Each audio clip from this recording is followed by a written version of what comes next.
let's move on to the final part. And that's the distortion part of the kick drum. I actually use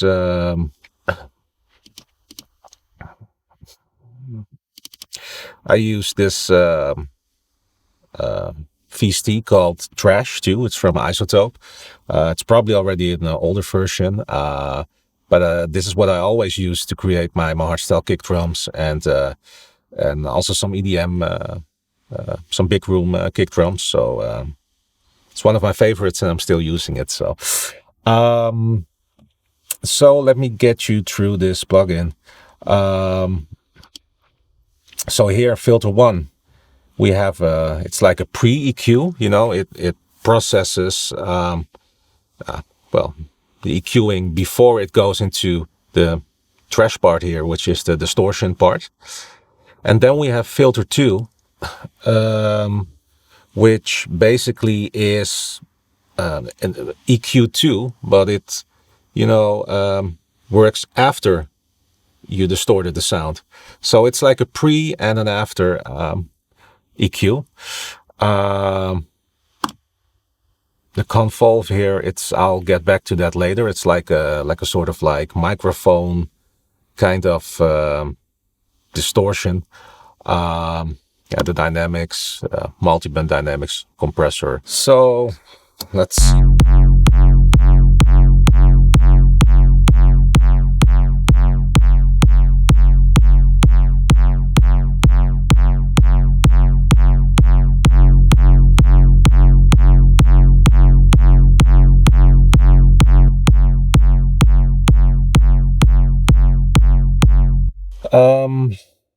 so basically, when we go to trash,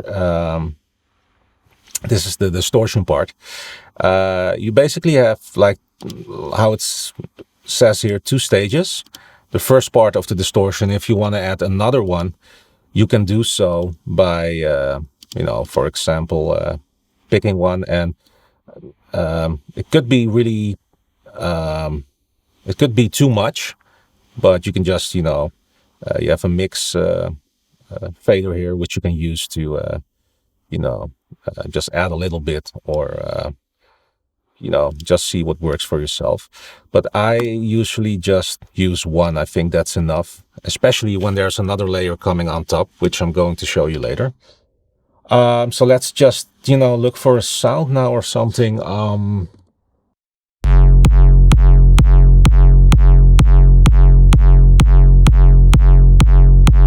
Also have a dry and wet fader here, which yeah, if you want to go for parallel mixing or something, then, you know, you can leave it around 50%, but like for now we're going all the way.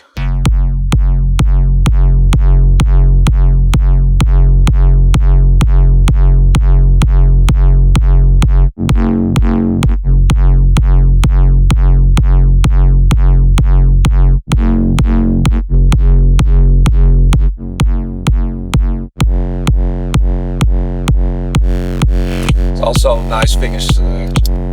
nice thing here to use is the shaper. You can use it twice, on the first stage and the second stage.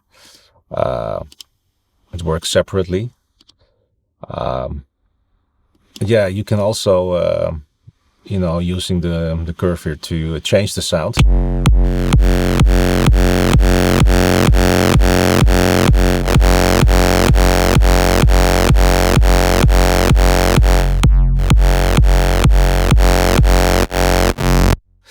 That might be a little bit too much, but you get the point.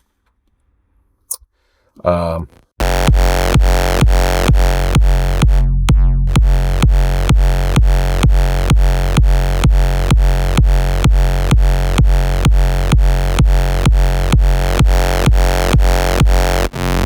you have the filter section here, which you can, it's like a, sort of like a equalizer, but only 2-band, and you can, you know, add more bass or remove it.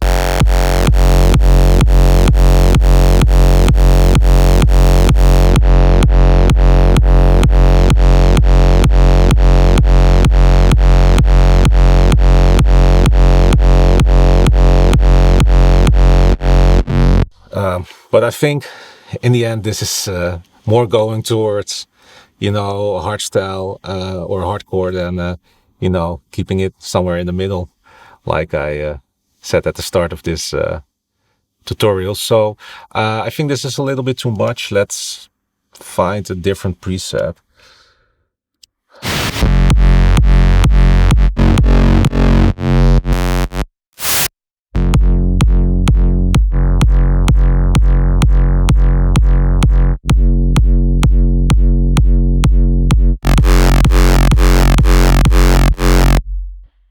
This is a really cool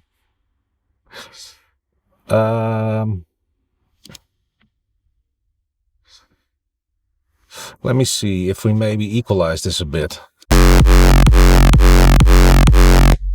because I like the way it's like sort of bouncing back, but I don't like the top end. So we can maybe use this equalizer, which processes the EQ after the distortion, like I mentioned before.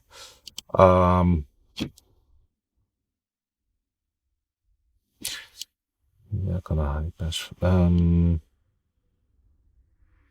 Just be using a high shelf.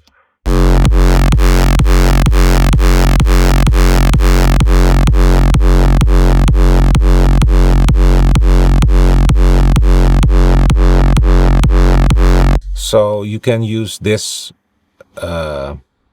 right here. It's the band to narrow the band of the equalizer high shelf, as you can see. I think something like this.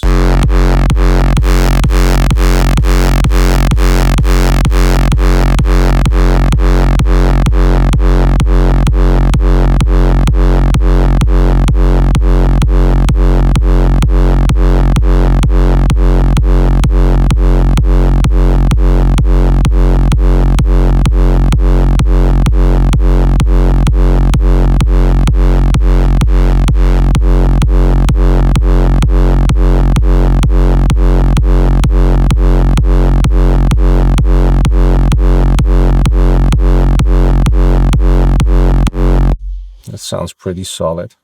Then we can see if, it needs some pre-EQing here. So I recommend a really small band like this. More like, how do you say that? Like what they usually do for like in emergency EQing, making small dips to get out, frequencies which shouldn't be there.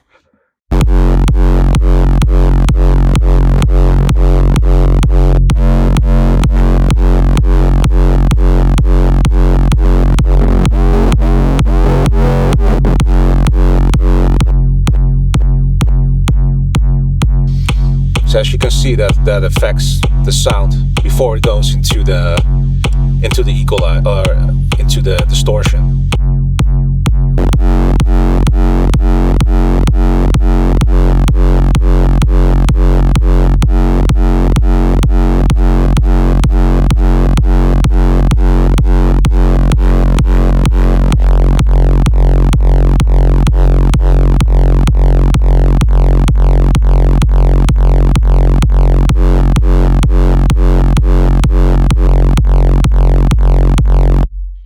So as you can see, that has a really big influence to the overall sound of the distortion.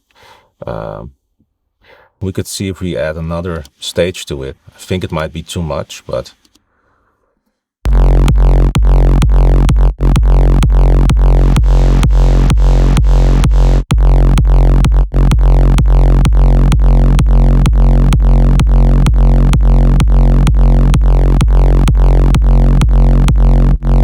that could be really cool. Might be too much, in the mid regions, which would interfere later with the melody. I could check later, but let's keep this as an option.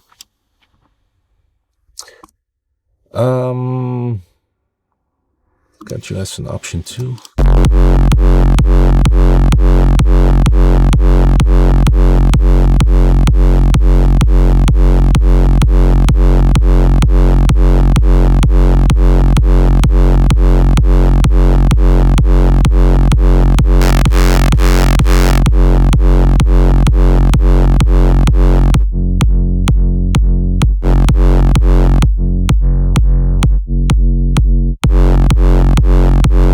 definitely like this one.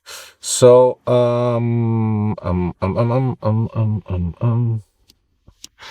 yeah, a little EQ dip here, around 200 hertz, 250 hertz, and here around 92 hertz, to make it less interfere with the punch kick drum.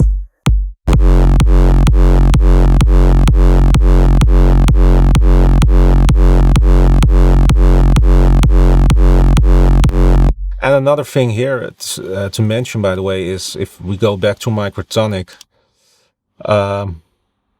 what I usually do is play a little bit with the attack of the bass, because like I usually like to give it around 1 to 2 milliseconds delay on the bass. Why? That's because it gives, you know, it sort of like, how do you say that? Splits the bass a little more away from the attack of the kick drum. So, you know, it makes sure that the kick, you know, the attack of the punch kick drum, yeah, is able to come out more, so to speak, in the mix. So let's give it a try. It's now on 9 milliseconds.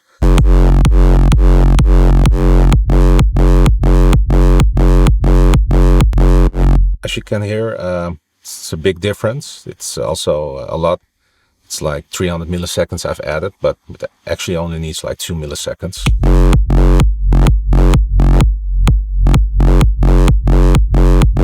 Also nice to know how you can make, you know, an off bass bassline, offbeat bassline with by using the attack. So you can definitely try to do that, but let's add like around 2 milliseconds.